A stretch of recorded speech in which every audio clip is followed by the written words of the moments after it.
Welcome to the show. If you thought gerrymandered election districts were only a problem in Maryland, well, you are wrong. There are more than a dozen states where the party not in power is crying foul over the drawing of election districts. Most recently, a divided Supreme Court put a hold on an order from a lower court that would have forced the Republican-led state of Wisconsin to redraw their district boundaries. Henry, we talked about this for a long period of time.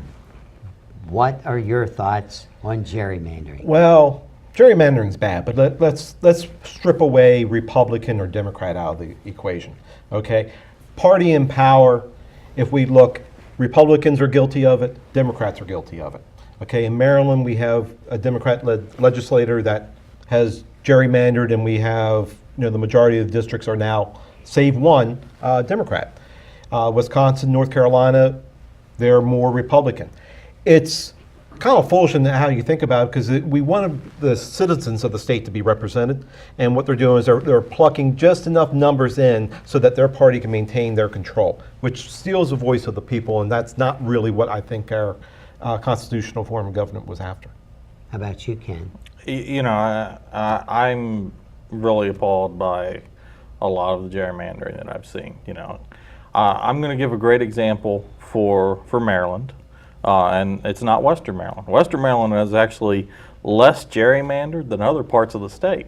If you look at Baltimore County and that area, all right, there is actually a district in the Baltimore area that it just looks like somebody took a jigsaw puzzle and just kind of threw it out. And then they drew little lines in between the pieces just so that, oh, hey, this is a district, and it's absolutely ludicrous, some of the stuff that happened with that. With that said, this is going to be a very important topic for the 2018 governor race, because whoever becomes governor in 2018 for Maryland, they get to make a decision on redistricting Maryland. Brian, do you think the Supreme Court decisions or what they're talking about in Wisconsin will have an effect here? I know you follow closely boundaries because of your fire and rescue job that you've worked in. How do you see this whole thing, politically speaking? Well, I think if you look at the Supreme Court, I'm really curious to see if it does come to a decision about whether the Constitution, the federal Constitution, allows the states to draw the boundaries. The originalist position would be let the states decide, and it's partisan control. But again, relying on one person, one vote, is one vote less important than the other? No, they're not. They're equal, essentially. So I'm really curious to see if the Supreme Court does go down that road, because it would take the power away from the states ultimately. So I'm really interested. Well, one of the things that happens when the gerrymandering takes place, and you'll find it now in a Democrat district or a Republican district, if it's totally controlled by one party, there's no trained people of the other party to come up through the ranks. So to get a qualified person to run, male or female, to run in some districts, there aren't any down city council of one party to be trained, county commissioners or state delegates or senators.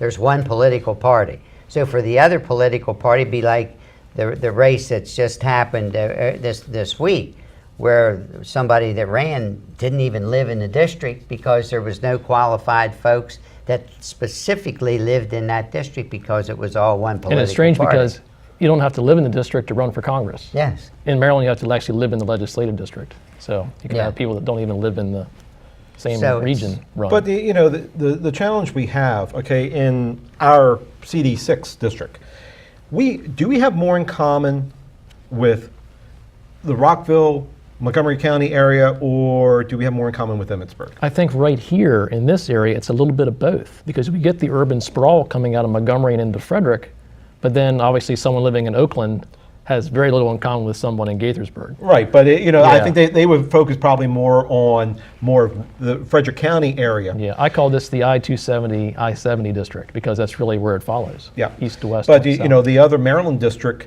you actually can't walk the entire other Maryland district. You would have to get in and swim across the river to finish seeing the other half of it. The Supreme Court taking it up, agree with you. It's a state rights issue. So I don't know if they're going to actually say, oh, well, the states have the authority. This is a state's authority based underneath the guise of the Constitution. So elections have consequences. Sorry for your misfortune for the people in Maryland and for the people in Wisconsin and North Carolina. I kind of look at this as like a nuclear war type scenario. You have mutually assured destruction on both sides. Yeah. And you have to have mutual disarmament on both sides. And that's going to be very difficult from the legislators' point of view. They don't want to give it up. But wouldn't it be better if we started to work together on all levels? I would agree.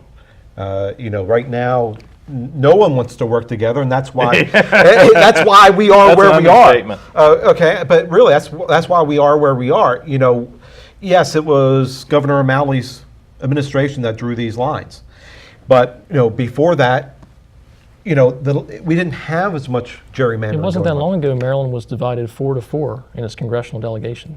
Right. Not that long ago. Montgomery County actually elected Republicans routinely. But the dynamics in Montgomery County has changed over the Yes. time too. So they've become a little bit more liberal in their regards, but they still have the undeveloped areas, the farmland that still holds. You more asked a contemporary. question a little bit ago about Washington County aligning closer with Montgomery County or Carroll County. Do you realize how close we are, literally, from the boundaries of Montgomery County? You realize Yeah, how close that- we are to the boundaries of Carroll County.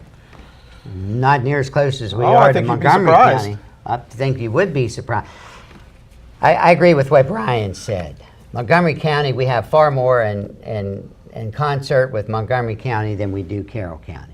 Carroll County is a major farm community. We're a major farm, but we're also at that I-70-81 corridor that for business purposes. I far more like the boundaries now, working with a high educated community of Montgomery County. Are you saying that's the moving community in here. Carroll County is not educated? Yeah, they're educated. Okay, very. and They have a they're different benefiting. education. They're benefiting from the urban sprawl from Baltimore. Well, then that's theirs The from Baltimore. I-83 corridor. then is then feeding that, them. that makes it right. Carroll County to Baltimore. So us to they're in a Montgomery. very similar so you position just to proved us. my point. No, they're in a very similar position as what we are. Yeah, but is they- that they're benefiting from the urban sprawl from their metropolitan city, and we have a lot in common because we are a farming community. Okay, and that's Are where we? our base. Are we? That's where our base has started, and that we are developing into other avenues of business. I think ultimately, if the Supreme Court rules that it's a state's issue, the change has to come from the voters. The voters have to say to their legislators, either through the electoral process or referendum process, we need to have independent commissions to decide these Now, boundaries. that's something that Governor Hogan has been pushing for. Yes, he has. But it's kind of been tone deaf down in Annapolis of anyone responding to it. What's your feelings? Do I you- think with the Republican plan is to have Maryland itself be an independent commission for them. The Democratic position in the legislature is we want Pennsylvania, heavily Republican gerrymander, Virginia, the same thing, all working together at the same time. So it's kind of like that mutually disarmament type deal. Well, but if it's a states' rights issue, it's going to have to be handled on a Yeah. state's level everywhere. Because if you look at Virginia, Virginia is a very good example. The last 3 presidential elections, Virginia was won by the Democrat. I think 51, 52%. They only have 3 or 4 out of the 11 congressional seats. So there's that disparity. But there. you have the same thing to their southern neighbor, North Carolina. It's true. It's true. It's skewed to be Republican legislators. There's only a few states you can't gerrymander, and that's ones that only have 1 representative. That's not easy for them. Yeah, I really hope that we can someday get past the partisan politics when it comes to the gerrymandering, because, it just amazes me how much it becomes, oh, gerrymandering is a serious issue, but who's saying that depends on who's getting affected by it, it's sad. It But really Marylanders, is. we didn't worry about this prior to the last redistricting.